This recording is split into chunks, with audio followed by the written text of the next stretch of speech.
I'm Jeff Allen. Welcome to this special series of podcasts called Knightline 79 Rewind. Last summer and into the beginning of the 2020 season, I interviewed several players that were on UCF's first football team in 1979 for the Knightline podcast in honor of 40 years of UCF football.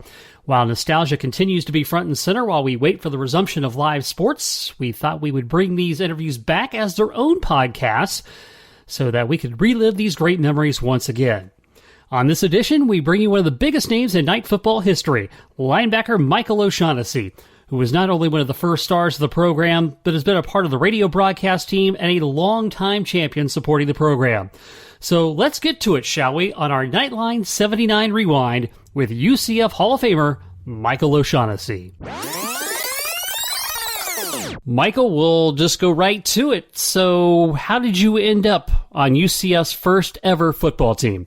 Interesting question. You know, I think out of 180 guys showing up on that first day, we all had different paths. No two were alike. For me personally, it was straight out of Sam's Woodshed Pub, which was an old bar down in Castleberry, Florida. Tom Murphy, the owner of the bar, was UCF's first offensive line coach with Tom Brady. He employed me as a bouncer, and at the end of the day, I was very interested in walking on the gridiron there. I had just got through playing for UCF on the baseball team where I'd walked on, and that year in 1979 we were conference champions, co-champions along with Florida Southern, who was that year's national champion in Division II baseball. So for me it was a interesting path. I hadn't played football since 8th grade. I'd quit high school in 9th grade. I think everybody's heard this story, but I just didn't like school, was surfing and mowing yards and pulling stumps and fighting in bars and bouncing at Rosie O'Grady's and Sam's Woodshed Pub. And an opportunity to get into school came about. I had just gotten out of Seminole Community College where I'd went 3 years, and I had an opportunity to walk on the baseball team out of UCF. And when football raised its head, it was a natural. It was a natural for me and a natural for a lot of guys that just wanted to play a down of college football. And it was a very unique experience, very, very interesting for everybody. And I've never looked back. I'd like to tell other people that play college football that it's the best time in your entire life. It's the most meaningful. So that's my unique story. I didn't play in high school, had wanted to play, but I just didn't get a chance. And when UCF rolled around, it was a very unique opportunity. Enjoyed every minute of it. So let's talk about the very first game. As a brand new program, you guys go to St. Leo and win that game 21-0 in what is often described as very unique field conditions. What do you remember from that very first game? Well, St. Leo, that first game, everybody was really, really nervous. You know, we had our game uniforms on. For the most part, we had breakfast out at UCF. I think a lot of guys got sick from the breakfast. It was a very rainy day. It was a ride over to middle of Florida, where St. Leo was. It looked like a very low-end high school setup, more cow pasture than not. It was really, really unique. I mean, it was our first game. And I got to tell you, for historians, it really wasn't UCF's first game. The very first opposite team that we ever played was Orlando College. Okay. We played them in a scrimmage on UCF's practice field, and we won 6-0 off of 2 field goals from Tom Hungerford. And they had a bunch of local guys, and they were a startup football team, and we were a startup football team. And of all years to have 2 startup college football teams, we survived, and they didn't. But getting back to St. Leo, we got over there, and we were in a long hallway in the school, sitting in the hallway, and the coach was trying to get word whether we were going to actually play the game or not. And I remember him telling us that they were going to play the game, despite the rain and the field being practically underwater. And he said, this game is the most important game in the history of UCF football because it's the first. And we will be looked at for generations to come, as a winning program based on this team. It was a good pitch by Don Jonas. We all bit into it, and we went out and played enthusiastic football. Mike Stapp running for 101 yards. Scrappy Mike Cullison from Evans High School playing quarterback. Mike Stapp, obviously, from Bishop Moore. Bill Sagas from Bishop Moore. Local guys, Billy Giovanetti from Lyman High School. Bill Ray from Winter Park High School. Joe Workman from Winter Park High School. Most of us all from local schools here. Not everybody, but it was a really, really well-fought game. I thought it was a perfect game.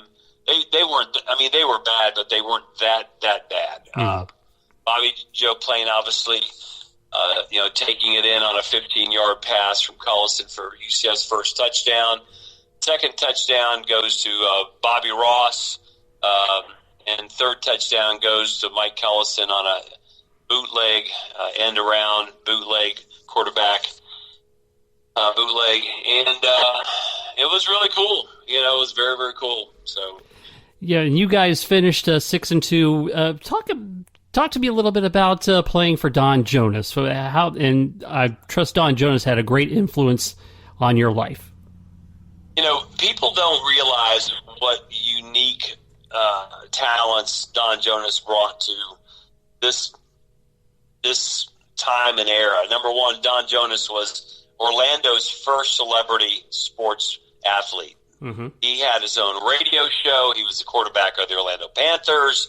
He was UCF's first coach. He was everything. He was the main athletic identity for Orlando sports. He was a big-time Canadian Football League star. He was a three-time Canadian Football League Most Valuable Player. He was an All-American running back at Penn State. He was a man's man. And what I remember most about Don Jonas was during practices. Whenever we would have skeleton drills against the defensive backs, he would throw the ball, and he would just zip it and zing it and thread it, and he would frustrate our defensive backs. Mark Wiggum out of Sanford, Florida.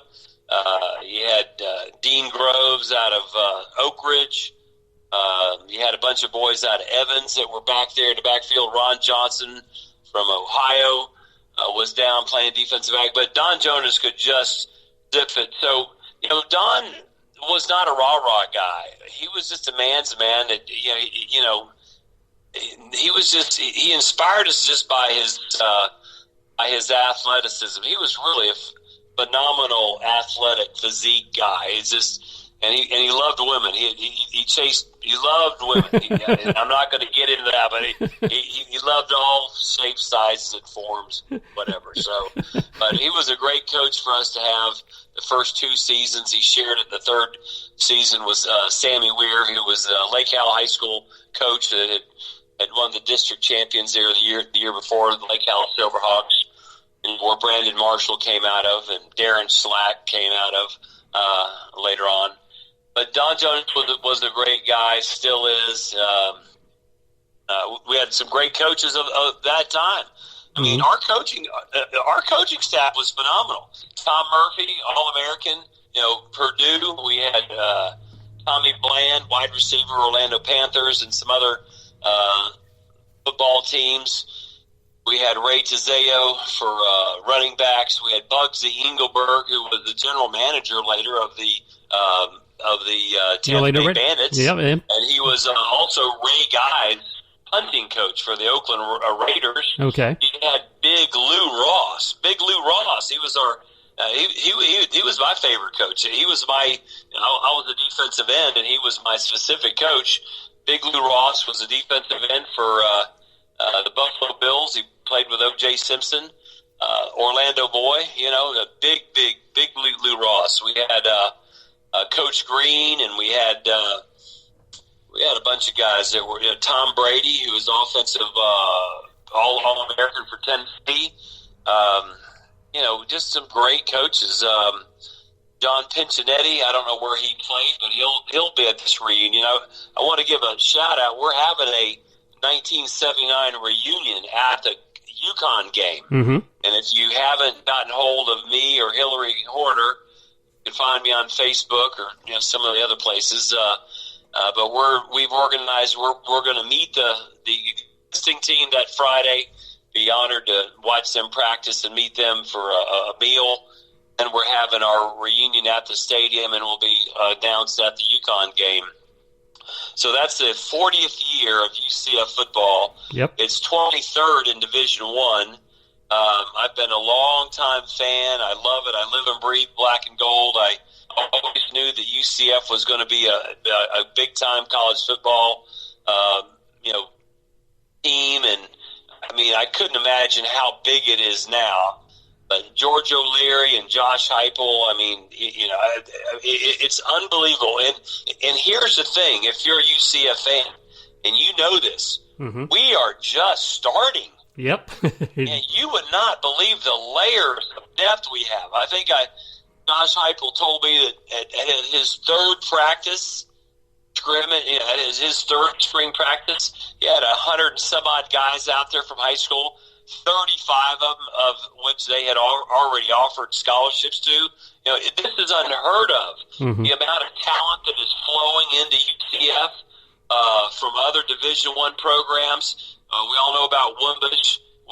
What about the defensive lineman out of West Virginia? What about the new receiver now from Oklahoma? These are four-star guys. They are coming to play, and they're not all from Central Florida coming home. They're just coming because of our brand. We have a brand thanks to Danny White. Mm-hmm. We have Danny White. I gotta tell you something. We've all known that this was an 800-pound, and God bless all these ADs through the years, except for Steve Sloan. They've all tried to wrestle with this thing. It's so giant and so big, nobody could get hold of it. Steve Sloan dished us off to the MAC conference because he couldn't get us into the Big East, and it's like marrying somebody that you knew you were going to get a divorce from because you're going to be bigger and better than that. But these ADs couldn't handle the size that we were supposed to be and the vision, and Danny White has. Now, Danny White had a little bit of shoulder help from George O'Leary, even though Danny wasn't around with George. But Danny White has pulled this thing together. Whatever we're paying him, we need to double it. And I got to tell you, Josh Heupel, oh my gosh, this guy is a coach, man. Yeah, he definitely is. He is a coach. There is.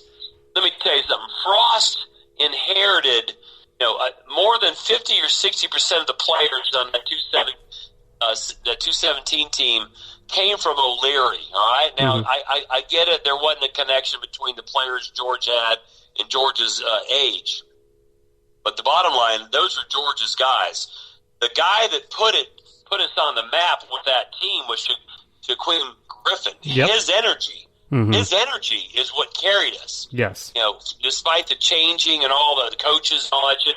Let me tell you something. When you have a guy with that kind of energy, look at those games that we were down and we couldn't win, we couldn't overcome Memphis. His energy rallied us. That guy is a never say die guy. He's a never say die guy. And you wrap yourself into that kind of mentality, you don't lose to anybody. No. You don't lose to anybody. And that was a 217 team. That wasn't Frost. I remember Frost for the Maryland loss. He showed how new he was there. But anyway, back to Josh Heupel. Josh Heupel's raised a family here. He loves it here. He thinks he can build a Michigan or a Notre Dame here, and he could have, unlike all other coaching jobs where you have to move every 3 to 5 years, he thinks he can have a career here, and it's the hottest. We all know this. The hottest recruiting fertility grounds. This is a big-time city that's emerging. It's emerging with this program. Wow, we are just really starting. Forget Dante Culpepper. Forget the 79 teamers. Forget the 90 teamers or the 2014. These guys are just friggin' starting.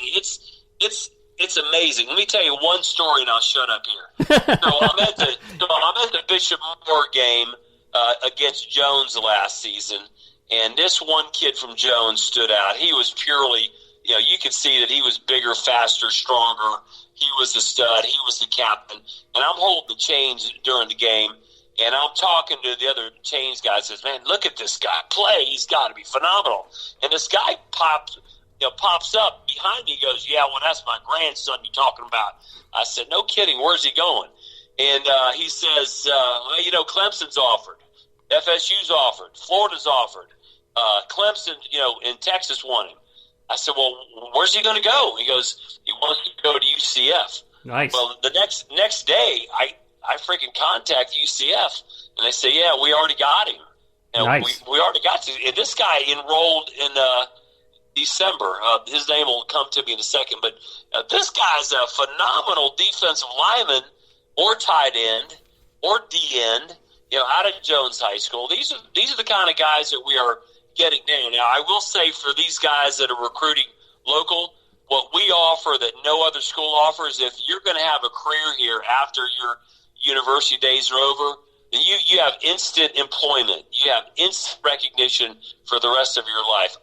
Back in '79, I played so long ago, and I got into real estate back in '81. I still live off of my playing days and my association. So just think about if you were a star playing now, it's just really phenomenal. So yeah, well, hey, no problem, and we have you as the guest, so you're entitled to speak. It's okay to make it the Michael O'Shaughnessy show for a while. We don't have a problem with that. So, Michael, let's go back to your playing days, because you were, not just because you were on the first team, but you were UCF's first elite pass rusher. You're still in the top 10 in sacks with 22. You had in the single season, you're also in the top 10 as well.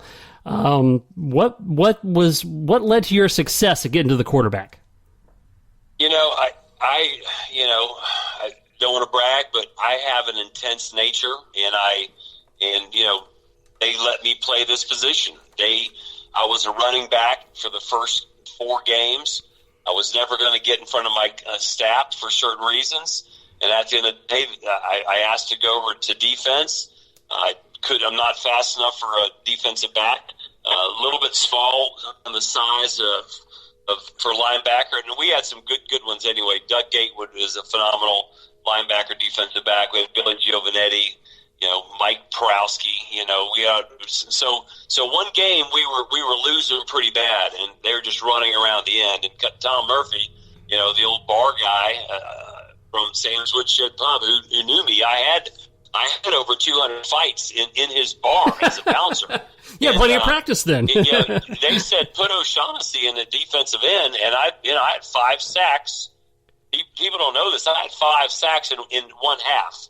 5 sacks in one half, still a school record out of 40 years. That was the Emory and Henry game. Yeah, and at the end of the day, I never gave that position up. I wouldn't let anybody take it from me. I was on the small side, 185, 190 pounds, but I flip-flopped to the weak side, and purely I just had some intensity to get to the guy on the ball. Ended up having 10 sacks on that season, 12 the next season. I actually averaged 1.8 sacks a game in my career. And at the end of the day, I love just hitting, and I love that aspect of just ripping and roaring and sideline to sideline. I got to tell you, it was just so meaningful to me to be part of a team. I always wanted to play high school ball. I didn't get that chance.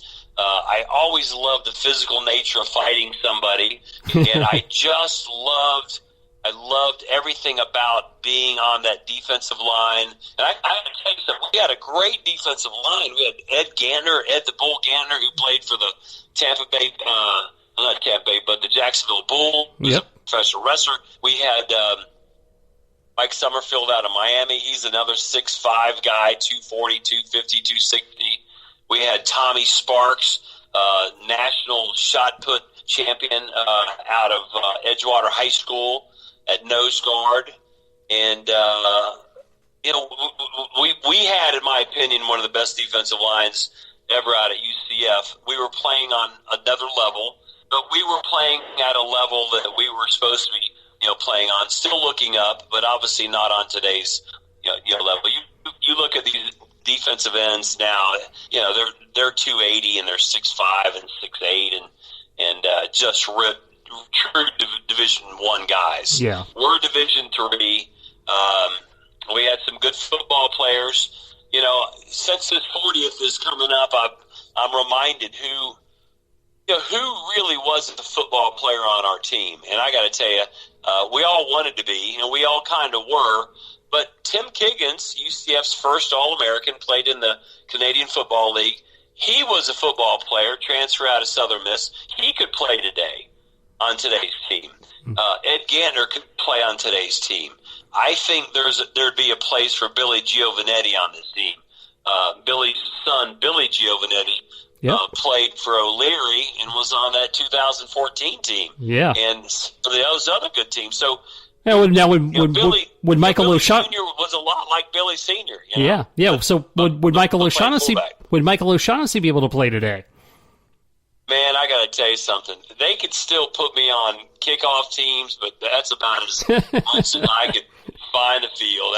And I did play. I was main headhunter, wedge buster going down, and on receiver, and I was the main middle guy. I was the point of the wedge. So listen, I have a bent bone in my face from the opening kickoff against Fort Benning at our first home game. I made the first 2 tackles on kickoff, but the first one, the guy was running by me and I clipped him right on the knee, knocked him out of the game.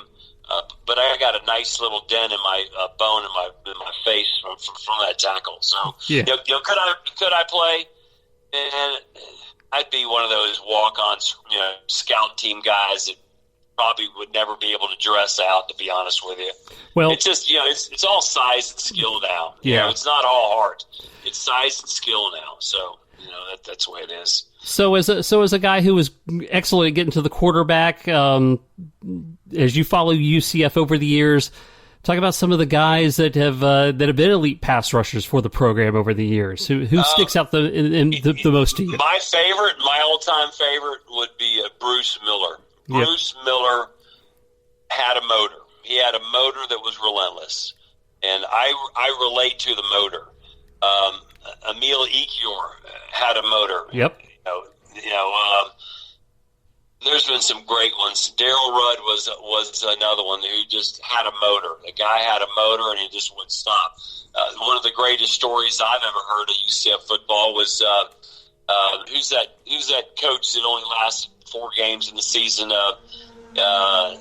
Bill Peterson hired him, and anyway, we were playing Western Kentucky, and UCF was up there, and coach had asked Darryl Rudd that he was off the team and give him his pads, and Darryl didn't know what the hell was going on. And Darryl said, "Look, I'm from this area. I got 50 people coming from my relatives." And Darryl couldn't figure out why he was getting kicked off the team. And coach let him stick around. He goes, "Well, we'll give you a uniform, but you're not playing." And he just couldn't figure out what the hell was going on. And so they got up to the game, and he still didn't get on the field. An opening kickoff, and the first team, and he's storming like a friggin' bull on the sideline. And then they let him in, and he gets 5 sacks in the game. He told me that he just couldn't be stopped, and he now realizes what the coach was doing. He was holding him back, pissing him off, and this is why he had such a fabulous game. The coach was the same coach as the Buffalo Bills coach. What's his name?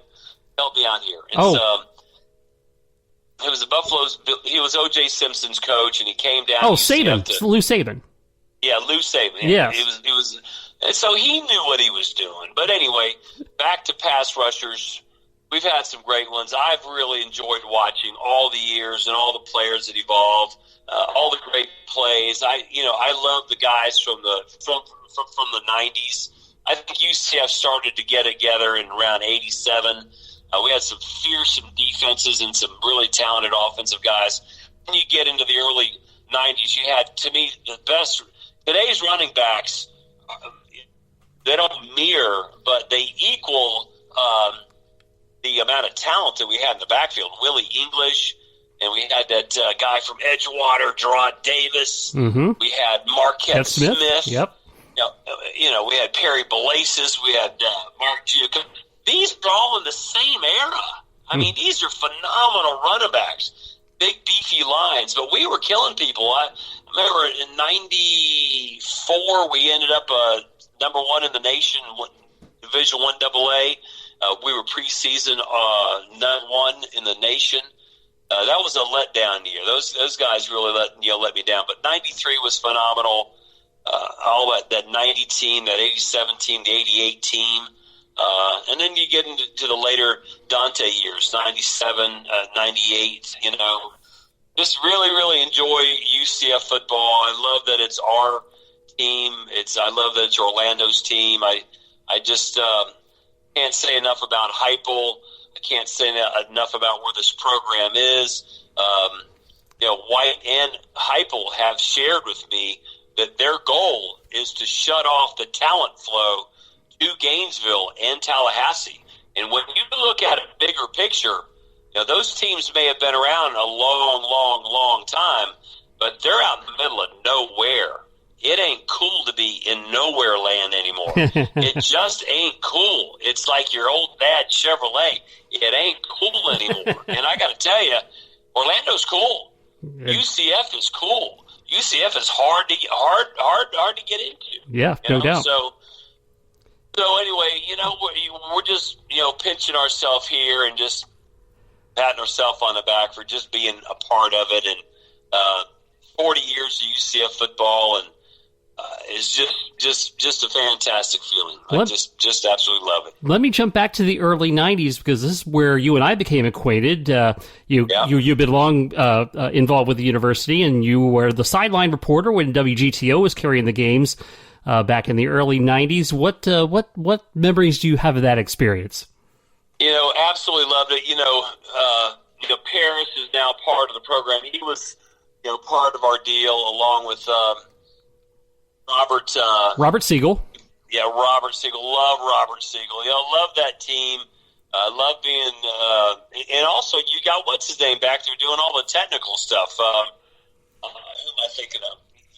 You're thinking of Frank Lover, probably. Yeah, Frank Lover, absolutely. Yeah. So, what a fantastic team. We used to travel to all the games, obviously, and being part of that package. It was all new to me, but I just love being down on the sideline and I felt like it was my part, being part of the whole thing, and those were a lot of hard days. Actually, they weren't that hard because we were winning. So wait a minute, we went up to Youngstown and won in Youngstown, Division I playoffs, and up there, Willie English getting that first down. So with like a minute to go. And then having Franco Grilla coming out there kicking that field goal, and we beat the defending national champions in the first round of the playoffs. I mean, that was really our first giant game. Actually, every couple of years there's a big giant game. Yes. Just this past year, Cincinnati was a giant game. All these games, and they're going to continue to be. We're going to see Alabama by the end of the year. We will either see Nebraska or Alabama or Florida by the end of the year. They might not allow us to play Florida for a lot of political reasons, but this team, this is what I want to talk about. Yep. People don't realize the 2017 team was a majority freshman team. Mm-hmm. The 2018 team last year was a majority sophomore team. Were there some seniors? Yeah. Were there some freshmen? Yeah, but it was a majority sophomore. Do you know that this team is the majority junior team? These guys are growing into men, mm-hmm. but this is the same team that's been winning. So, the cupboards are full. We're ready. These guys are ready to play. I love Josh Heupel, what he calls. Sorry I'm getting off subject. I just, this team is what we talk about. The Gabe Davises. McCray's a friggin' Heisman guy. Yeah. Let's talk about quarterbacks. I don't know if you watched the spring game, but did you see that boy from Hawaii? I mean, oh my gosh, this guy is a future phenomenon. Mm-hmm. I don't know if they're going to be able to keep him off the field on the first season. I just don't know. Well, that'd be a good problem. That'd be a good problem to have. Yeah, and you know what? Don't count Quadri Jones out. That guy can play, man. Yep. Let me tell you something. If they let Jones on that field, he ain't coming off. He ain't coming off. It's the same. It's like the Sable running backs.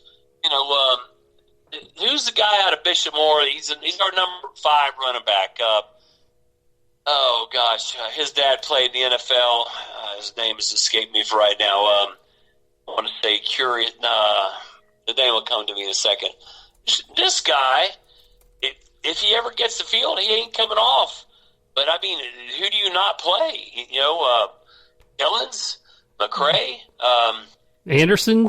I mean, no, it's not Anderson. No, but Anderson's in the mix. I mean, he's definitely It's God, for some reason my mind's going blank. He's played at Bishop Moore on the state championship team. I want to say Curian, not Curian. It's the name will come to me in a second. I apologize. No, that's okay. No, that's okay. We'll come back to that. So one of the things I wanted to ask you about, obviously you are continuing your athletic endeavors. You are really big into paddleboarding, I understand. Let me find this for your audience really quick. Stand-up paddling came around 2006 and stole the name paddleboarding. So we're not talking about standing up on a board and paddling with a great big paddle like a flat canoe. Right. Paddleboarding is a sport that originated in the late and mid-20s. Surfing and paddling were the same sport. They used the same board. They were 15, 16-foot wooden boards. You paddle with your arms or your knees. Then the sport split sometime in the late 40s when surfboards became fiberglass and more defined for surfing. Paddleboarding went in its own direction and is defined by open ocean crossing type vehicles or vessels. I own 3 world records. English Channel, I beat Laird Hamilton about 2006, and I beat the world record. Laird Hamilton is the big alpha surf dog in the world. He's on all the American Express commercials. Yep. And I beat the Southern California paddleboard record on Irish Sea, and I beat the record on Loch Ness. And I also paddled from Cuba to the U.S. These are very long-distance type paddles. 19 hours was the quickest, 26 the longest. Did it in hurricane seas. Just fell in love with the sport. Before football, when I quit school in 9th grade, I just went to surf. So I've been surfing 50 years. I own a surf camp out at Ponce Inlet that I just am ending my 5th week on Ponce Inlet.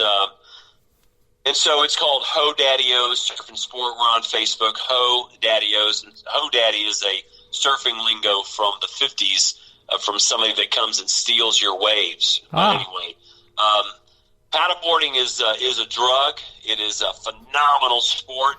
I just got through doing an Ironman when I turned 40, and I did the Catalina Classic. I actually had paddled from California to Catalina and back in 24 hours. No one in the history of the sport has ever done that. I've done Molokai I used to love to paddle.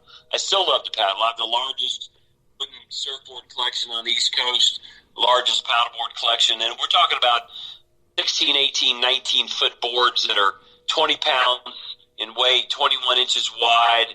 These things get out on the open ocean. I've paddled in 20-foot seas before where you're just racing down the face of these waves. It's been a love of mine. I actually love it more than surfing, and I love surfing. I'm in the book History of Florida Surfing next to Kelly Slater, actually, which is a real honor for me. I think it was just a mistake and just a happenstance. But anyway, I'm just trying to say I love paddling. You Google Gene Tarzan Smith, paddleboarder from the 40s. You read his stories, you will be inspired to go out and paddle long distances. That guy did it for me, Gene Tarzan Smith. but it's not stand-up paddling. I stand-up paddle surf, but I won't stand up and paddle across the lake. I'll fall asleep doing that. I'm about to say, that would be just a little bit boring for you. Yeah, it is. Yeah. It is. So Trillion Coles is who you were thinking of, Yes, Bishop oh Moore. my Yeah. gosh. Thank you so much. I feel so embarrassed that I forgot that boy's name. Hey, he is down on the depth chart. I had to go look it up. So yeah, I spoke to his dad on the sideline during the I think it was a spring game, and I told his dad, I said, he's just got to put in the work. The kid puts in the work. He's all energy. He's all fighter. He's going to get his time, and when he gets his time, he ain't going to come off the field. And he just, God will put him in the right place. He just, we're lucky to have him, and he's lucky to have us. And listen, let's just say he don't play it down for the rest of his career. Let's just say that, all right? Mm-hmm. You know who he will be? He will be Trillion Coles from the UCF Knights, and he will be known all throughout Central Florida Knightline, and he'll be able to get a job or whatever by that association, all right? So just the fact that you went to UCF and you put on that black and gold, you've got an opportunity, all right? So it ain't about being a star. It's about playing for the Knights.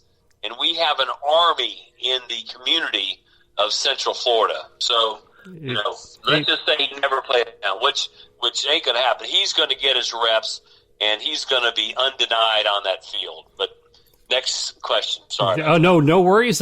Just wanted to kind of finish up with, the fact that, you are like a great representative. Our fan base is just so into this football team and so passionate about it.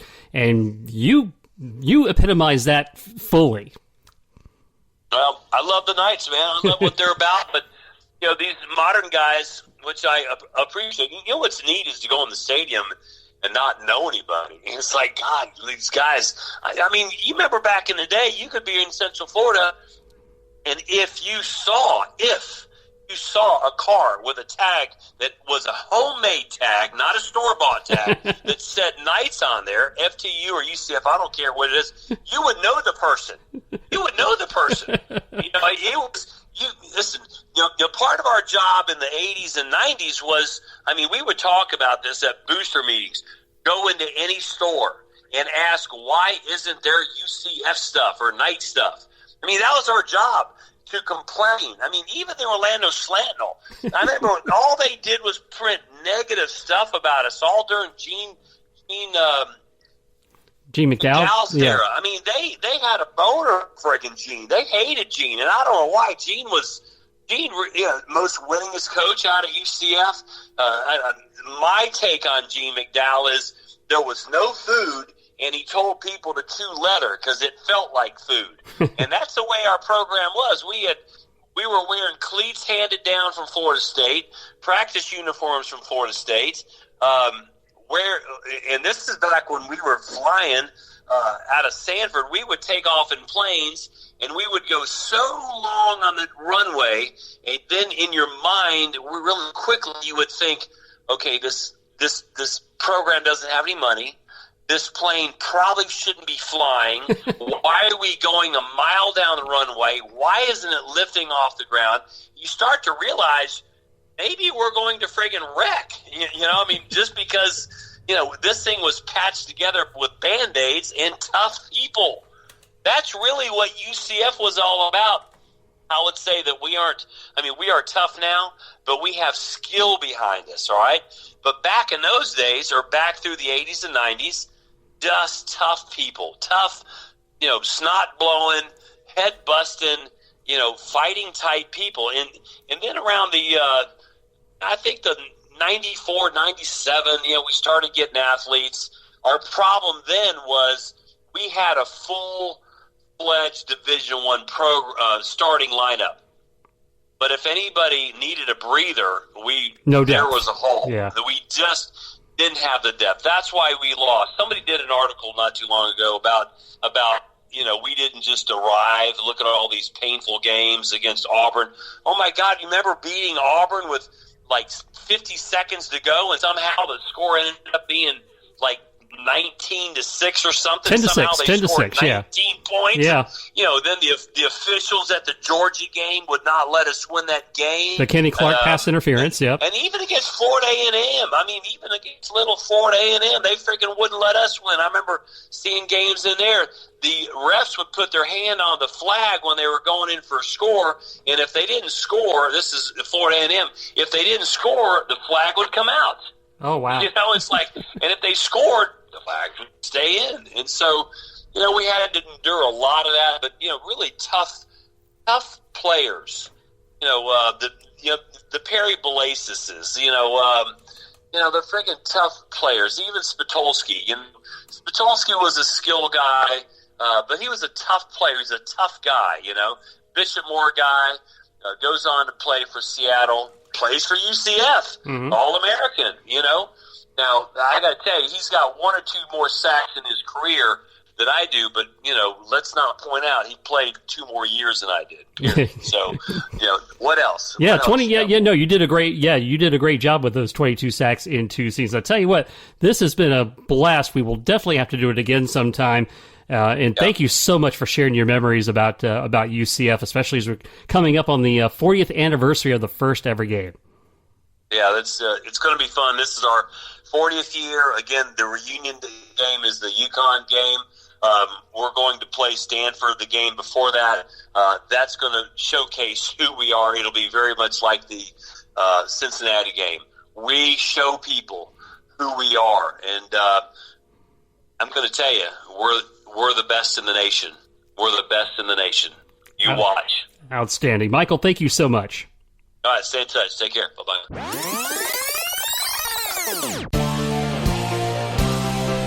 Thanks for joining us for this Knightline 79 Rewind, only on the Knightline Sports Network.